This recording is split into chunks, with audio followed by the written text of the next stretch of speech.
ശബരിമല സ്വർണ്ണക്കൊള്ള കേസിൽ തിരുവാഭരണം മുൻ കമ്മീഷണർ KS ബൈജു വീണ്ടും SIT കസ്റ്റഡിയിൽ. പുതിയ കണ്ടെത്തലിന്റെ അടിസ്ഥാനത്തിലാണ് കസ്റ്റഡിയിൽ വേണമെന്ന ആവശ്യം അന്വേഷണ സംഘം കോടതിയിൽ ഉന്നയിച്ചത്. അതേസമയം കട്ടിളപ്പാളിയിലെ സ്വർണം കടത്തിയ കേസിൽ KS ബൈജുവിന്റെ ജാമ്യം കൊല്ലം വിജിലൻസ് കോടതി തള്ളി. അരുൺരാജ് വിവരങ്ങളുമായി. അരുൺരാജ്, ഈ ചോദ്യം ചെയ്യൽ പോലീസ് കസ്റ്റഡി ആ സമയം അവസാനിച്ചില്ലേ?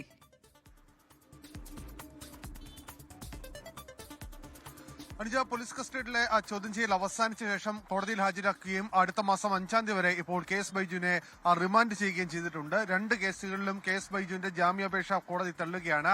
ഈ സാഹചര്യത്തിൽ ഇപ്പോൾ നിലവിൽ ഈ കേസന്വേഷണം പൂർത്തിയായിട്ടില്ല. ഈ സാഹചര്യത്തിൽ പ്രതിക്ക് ജാമ്യം കൊടുത്താൽ ഈ കേസന്വേഷണത്തെ പൂർണ്ണമായും ബാധിക്കുമെന്ന പ്രോസിക്യൂഷൻ വാദം കണക്കിലെടുത്തുകൊണ്ടാണ് കൊല്ലം വിജിലൻസ് കോടതി KS ബൈജുവിന്റെ രണ്ട് ജാമ്യാപേക്ഷയും പൂർണ്ണമായും തള്ളിയത്. KS ബൈജുവിനെതിരെ അടുത്ത കാലത്ത് വന്ന പോലീസിന് മുമ്പാകെ എത്തിയ അന്വേഷണ സംഘത്തിന് മുമ്പാകെ എത്തിയ തെളിവുകൾ, ഇതുമായി ബന്ധപ്പെട്ട രേഖകളടക്കം ഇന്ന് പ്രോസിക്യൂഷൻ കോടതിക്ക് മുമ്പാകെ സമർപ്പിക്കുന്ന കാഴ്ച കൂടി കണ്ടതാണ്. കാരണം ഇതിൽ ചില വെളിപ്പെടുത്തലുകൾ, അതിൽ കൂടുതൽ വ്യക്തത വരുത്തേണ്ടതുണ്ട്. അതുകൊണ്ട് തന്നെ ഈ ഘട്ടത്തിൽ പ്രതിക്ക് ജാമ്യം കൊടുക്കരുതെന്നായിരുന്നു പ്രോസിക്യൂഷന്റെ വാദം.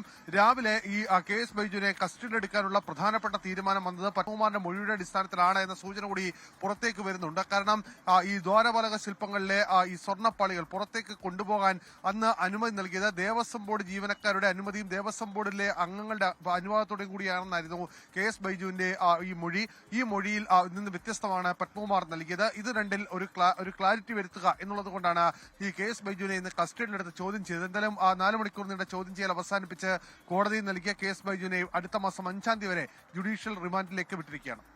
രണ്ട് കേസുകളിലുള്ള ജാമ്യ ഹർജി, രണ്ടിലും ജാമ്യം നിഷേധിച്ചിരിക്കുകയാണ്. ഒപ്പം തന്നെ വളരെ പ്രധാനപ്പെട്ട ചില കണ്ടെത്തലുകൾ, അത് പത്മകുമാർ നൽകിയിട്ടുള്ള മൊഴിയുണ്ട്. അങ്ങനെ ചില പ്രധാനപ്പെട്ട വിവരങ്ങൾ കൂടി കിട്ടിയ സ്ഥിതിക്ക് കൂടുതൽ കാര്യങ്ങൾ ബൈജുവിൽ നിന്ന് അന്വേഷണ സംഘത്തിന് ചോദിച്ചറിയാൻ കഴിഞ്ഞു എന്ന് തന്നെയാണോ മനസ്സിലാക്കേണ്ടത്? അനുജ, KS ബൈജുവിന്റെ ആദ്യഘട്ടത്തിൽ SIT ടീമിന് മുമ്പാകെ നൽകിയ മൊഴിയിൽ പറയുന്നത് ഈ ദ്വാരപാലക ശില്പങ്ങളിലെ അടക്കം ഈ സ്വർണ്ണപ്പളികൾ പുറത്തേക്ക് കൊണ്ടുപോകാൻ ദേവസ്വം ബോർഡിലെ അംഗങ്ങളാണ് ഇക്കാര്യത്തിൽ തനിക്ക് നിർദ്ദേശം നൽകിയത്. അതുകൊണ്ടാണ് താൻ ഇക്കാര്യത്തിൽ പുറത്തേക്ക് കൊണ്ടുപോയതെന്നാണ്. പക്ഷേ പത്മകുമാർ നൽകിയ മൊഴി അനുസരിച്ചാണെങ്കിൽ ദേവസ്വം ബോർഡിലെ ജീവനക്കാരും തന്ത്രിയും ചേർന്നാണ് ഈ പോറ്റിക്ക്, ഉണ്ണികൃഷ്ണൻ പോറ്റിക്ക് അടക്കം അവിടെ വലിയ സ്വാധീനം ഉണ്ടാക്കി കൊടുക്കുകയും ഇതുമായി ബന്ധപ്പെട്ട കാര്യങ്ങൾ ചെയ്തതെന്നാണ്. ഇതിലൊരു കോൺട്രഡിക്ഷൻ ഉണ്ടായിരുന്നു. ഈ കാര്യത്തിൽ ഒരു വ്യക്തത വരുത്തുക, ഈ KS ബൈജു മൊഴി ഒന്നുകൂടി എടുത്ത് ഇക്കാര്യത്തിൽ വ്യക്തത വരുത്തുക എന്നുള്ളതായിരുന്നു അന്വേഷണ സംഘത്തിന് മുമ്പിലുള്ള പ്രധാനപ്പെട്ട ദൌത്യം. അതിന്ന് പൂർത്തിയായിട്ടുണ്ട്. ഇതിന്റെ അടിസ്ഥാനത്തിലായിരിക്കും വരും ദിവസങ്ങളിൽ തന്ത്രിയെയും അതുപോലെ തന്നെ ഇതുമായി ബന്ധപ്പെട്ട് ഒരുപക്ഷെ ഇനി കൂടുതൽ ചോദ്യം ചെയ്യൽ, അത് മുരാരി ബാബുവിലേക്കോ അല്ലെങ്കിൽ വാസുവിലേക്കോ അടക്കം പോകേണ്ടതുണ്ടെങ്കിൽ അതും ഈ അന്വേഷണ സംഘം നടത്തുക. എന്തായാലും ഇതിൽ ഉണ്ണികൃഷ്ണൻ പോറ്റിയെ കൂടി കസ്റ്റഡിയിൽ വാങ്ങാനുള്ള തീരുമാനത്തിലേക്ക് അന്വേഷണ സംഘം ഇന്ന് എത്തി എന്നുള്ളതാണ് ഒടുവിൽ നമുക്ക് ലഭിക്കുന്ന വിവരം. അത് ഉടൻ തന്നെ ഉണ്ടാകും. ഒരുപക്ഷെ അതിനുശേഷമായിരിക്കും തന്ത്രിയുടെ കൂടി മൊഴി ഇക്കാര്യത്തിൽ രേഖപ്പെടുത്തുക. ഈ രണ്ട് കേസിലും KS ബൈജുവിന് ഘട്ടത്തിൽ ജാമ്യം കൊടുത്താൽ അത് കേസ് അന്വേഷണത്തെ തന്നെ ബാധിക്കുന്നതാണ്. തെളിവുകൾ നശിപ്പിക്കാൻ ഇടയുണ്ട്. വലിയ സ്വാധീനമുള്ള വ്യക്തിയാണ്.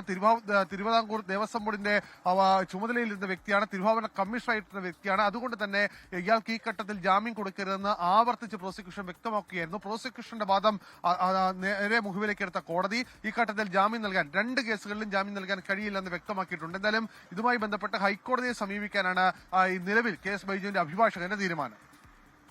അതാണ് KS ബൈജു, തിരുവാഭരണം മുൻ കമ്മീഷണറാണ്. അദ്ദേഹത്തെ വീണ്ടും റിമാൻഡ് ചെയ്തിരിക്കുന്നു. പോലീസ് കൂടുതൽ കസ്റ്റഡിയിലേക്ക് വിട്ട് നൽകണമെന്നാവശ്യപ്പെട്ടിരുന്നു. അത് കോടതി അനുവദിച്ചു. അതിന്റെ അടിസ്ഥാനത്തിലുള്ള ചോദ്യം ചെയ്യൽ അവസാനിച്ചതിന് ശേഷം ജാമ്യം തള്ളി അപ്പോൾ റിമാൻഡിലേക്ക് വിട്ടിരിക്കുകയാണ് KS ബൈജു എന്ന തിരുവാഭരണം മുൻ കമ്മീഷണറെ. ലോകത്തെവിടെയായാലും ഏത് സമയത്തും 24 വാർത്തകളും ഓഗ്മെന്റഡ് റിയാലിറ്റി പാക്കേജുകളും എക്സ്പ്ലെയിനറുകളും വിശദമായി കാണാൻ ഞങ്ങളുടെ YouTube ചാനൽ നിങ്ങൾക്ക് സബ്സ്ക്രൈബ് ചെയ്യാം.